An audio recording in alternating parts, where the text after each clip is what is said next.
ইয়া আইয়ুহাল্লাযীনা আমানু ইন তাত্তাকুল্লাহা ইয়াজআল লাকুম ফুরকানা, ও হে ঈমানদাররা, যদি আমাকে ভয় করো তাহলে আমি তোমাদের মধ্যে ভালো মন্দের পার্থক্য করার একটা শক্তি তোমাদের দিয়ে দিব। এই শক্তিটাই হলো ন্যায়ের প্রতিশ্রুতি, ঠিক কিনা বলেন? যারা অবিশ্বাসী অথবা যারা ফাজের, যাদের মধ্যে আল্লাহর ভয় নাই, তারা ভালো মন্দের পার্থক্য করতে পারে না। এটা আল্লাহ পাক তাদেরকে দেন না, তাদেরকে বঞ্চিত করে। সেই জন্য সব জিনিসের মূল হইল এই জিনিস, আল্লাহকে ভয় করা। ইমানদারের অবস্থাটা জানেন আপনারা, হাদিসের মধ্যে আসছে, ইন্নাল মুমিনা ইয়ারা যুনুবাহু, মুমিন তার গুনাহকে কিরকম মনে করে, কান্নাহু কাঈদুন, যেন সে একটা পাহাড়ের পাশে, তাহতা জাবালিন, এক পাহাড়ের পাশে সে বসা। ভালো করে খেয়াল করেন, ইমানদার কোন জিনিস দেখেন। আমরা যারা ইমানদার, আমাদের কেমন হওয়া দরকার দেখেন। গুনাহ তো আমরা করি সবাই, কিন্তু ইমানদার গুনাহকে কেমন মনে করে, কান্নাহু কাঈদুন তাহতা জাবাল, এক পাহাড়ের পাশে যেন সে বসা। ইয়াখাফু আইয়াকা আলাইহি, সে সব সময় ভয় করে, আরে পাহাড়টা কোন সময় আমার উপরে এসে পড়বে। ওই রকম গুনাহকে ভয় করে, ঠিক কিনা বলেন? আর যারা ফাজের, যারা যারা আল্লাহকে ভয় করে না, তাদের বৈশিষ্ট্য হলো যে ওই মাছি যেমন আসে না, মাছি অনেক সময় দেখবেন না, মাছি নাকের সামনে আসে, আর আমরা কি করি, আস্তে করে এটাকে সরাই দিই, বাস শেষ, কিছুই মনেই কিছু করলো না, ঠিক না? গুনাহকে কিচ্ছু মনে করে না। আর ইমানদার গুনাহকে কত সাংঘাতিক জিনিস মনে করে। সেই জন্য ভাইয়েরা, এই পৃথিবীটাকে শান্তিময় করে তুলতে হলে ওরকম মানুষ লাগবে। ওরকম মানুষ আসা আগ পর্যন্ত এই জমিনের মধ্যে শান্তি প্রতিষ্ঠিত হইতে পারে না, ঠিক না? আল্লাহর নবী এমন একটা শাসন ব্যবস্থার স্বপ্ন দেখাইছেন। হুজুর বলেন, ইজা কানা উমারাউকুম খিয়ারাকুম, যখন তোমাদের শাসকরা হবে সবচেয়ে ভালো মানুষ। দেখেন হুজুর কি করে দেখেন। আর আগনিয়াউকুম সুমাহাকুম, আর তোমাদের বড় লোকগুলি হবে খুব দানশীল মানুষ, খুব দানশীল। আর একটা উমুরুকুম শুরা বাইনাকুম, আর তোমাদের রাষ্ট্রের সব কাজগুলো হবে পরামর্শের ভিত্তিতে, স্বৈরাচারী শাসন থাকবে না, সব পরামর্শ করে করব। ফাজাহরুল আরদি খায়রুল লাকুম মিম্মা তিহা, তখন এই জমিনের মধ্যে বেঁচে থাকা মরার চেয়ে তখন ভালো, ঠিক কিনা বলে? একটা সুন্দর সমাজের স্বপ্ন দেখাইছেন। কি স্বপ্ন? শাসকরা হবে সবচেয়ে ভালো মানুষ। এই ভালো মানুষ আপনি কই পাইবেন? বিশ্ববিদ্যালয়ে পড়লে, ডক্টরেট ডিগ্রি করলে ভালো মানুষ হওয়ার কোনো নিশ্চয়তা নাই, কারণ সেখানে আল্লাহর ভীতির কোনো শিক্ষা দেওয়া হয় না। আল্লাহর ভয়, এটা ইমানদারের সবচেয়ে বড় শক্তি। হাদিসের মধ্যে আসছে, একটা দোয়া ছিল, আল্লাহুম্মা আকসিম লানা মিন খাশিয়াতিকা, আল্লাহ আপনি আমাকে এরকম একটা ভয় আপনার মধ্যে দান করেন, ওই পরিমাণ দান করেন, মা তাহুলু বিহি বাইনানা ওয়া বাইনা মাআসিক, যেই ভয় দিয়া আপনি আমার এবং আপনার গুনাহগুলোর মধ্যে একটা প্রাচীর দাঁড় করে দিবেন। আহা, ইমানদার দেখছে, ইমানদারের মধ্যে সবচেয়ে বড় একটা শক্তি থাকে, তার মধ্যে অন্যায় জুলুম, আর তার মধ্যে একটা বিরাট শক্তিশালী প্রাচীর থাকে। সে জুলুম যদি করেও ফেলে কখনো, দ্রুত সেখান থেকে তওবা করে ফিরে আসে, ঠিক কিনা বলে? সুতরাং শান্তির পথ হইল এমন মানুষ তৈরি করা, এমন মানুষ তৈরি করা একেবারে উপর থেকে নিচ পর্যন্ত আল্লাহ ভীরু মানুষ, সত্যিকারের যারা আল্লাহকে ভয় করবে। এই সমস্ত মানুষ যখন আসবে, তখন এদের দ্বারা মানুষের উপরে জুলুম অত্যাচারের কোনো সম্ভাবনা থাকে না। কথাটা কি বুঝতে পেরেছেন? দেখেন, আমার সময় কয় মিনিট বাকি আছে, ঠিক আছে ভাইরা আমার। আমি তো কোনো বক্তা না, ওয়াজও করতে পারি না, তবু আমি কয়টা কথা বলে গেলাম আপনাদেরকে। আশা করি আপনাদের কিছু লাভ হইতেও পারে। সেই জন্যে আজকে পরিবর্তন, সংস্কার মানে পরিবর্তন। Reform is a change. এটা পরিবর্তন ছাড়া আর কিছু না। পরিবর্তনের জন্য মানুষগুলোকে পরিবর্তন করতে হবে।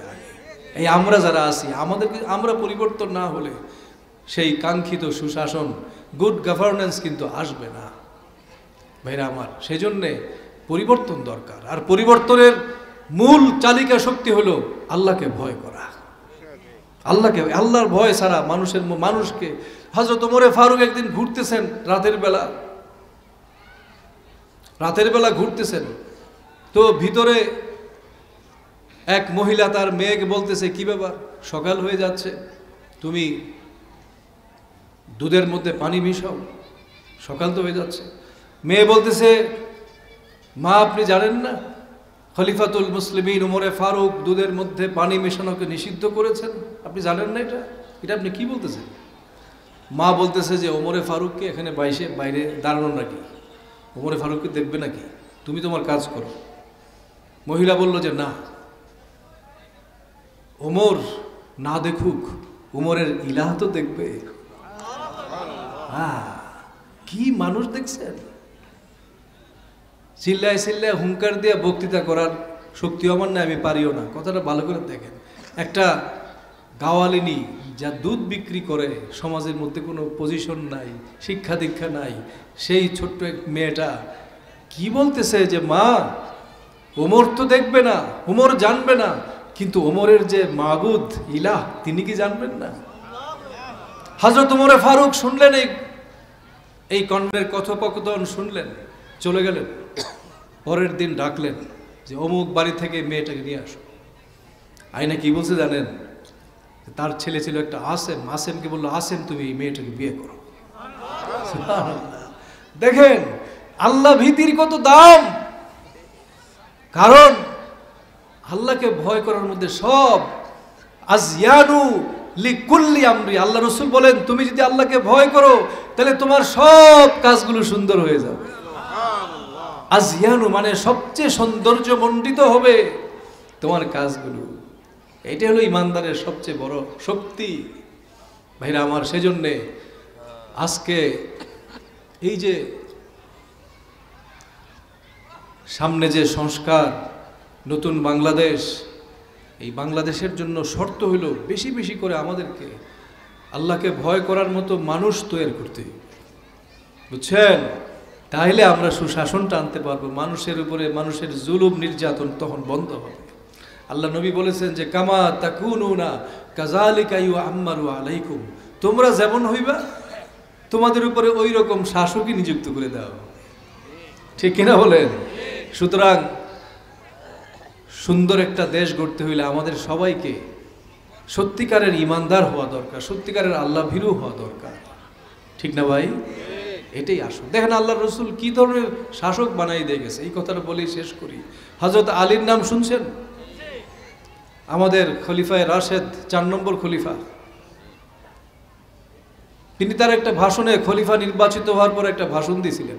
তিবরানির হাদিসের মধ্যে সহিহ সনদে হাদিসটা উদ্ধৃত করা হয়েছে। এই কথাটা বলেই শেষ করব, কথাটা ভালো করে শুনেন।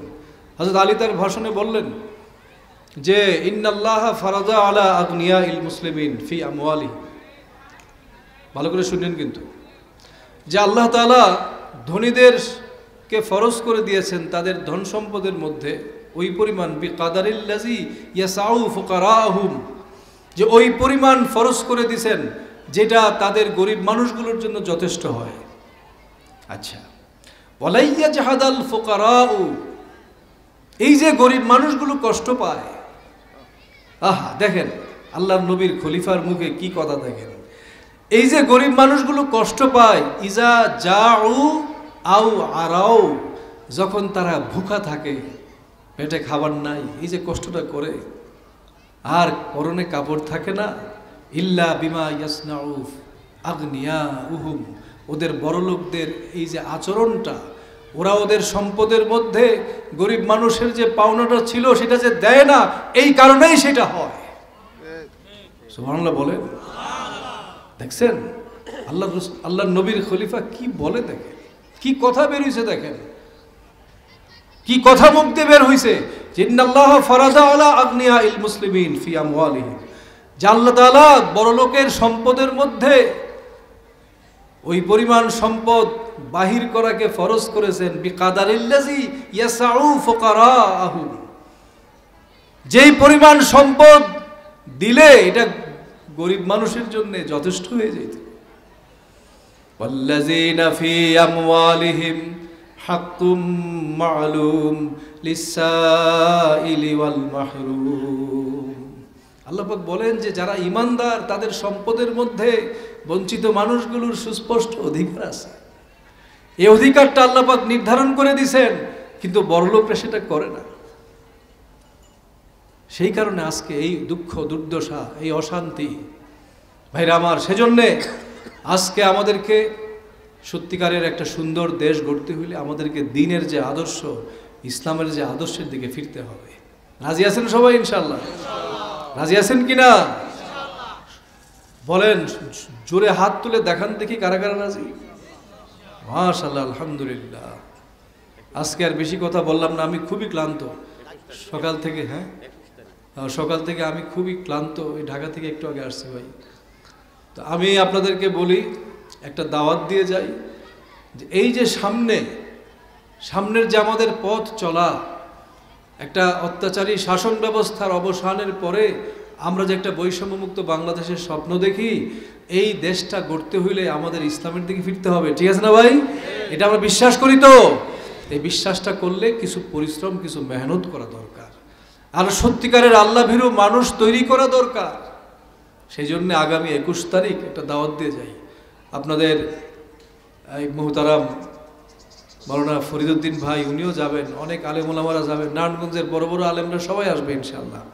ঈদগাহ ময়দানে, নারায়ণগঞ্জ ঈদগাহ ময়দানে সকাল 9:30টায় অনেক বড় একটা মজমা হবে ইনশাআল্লাহ।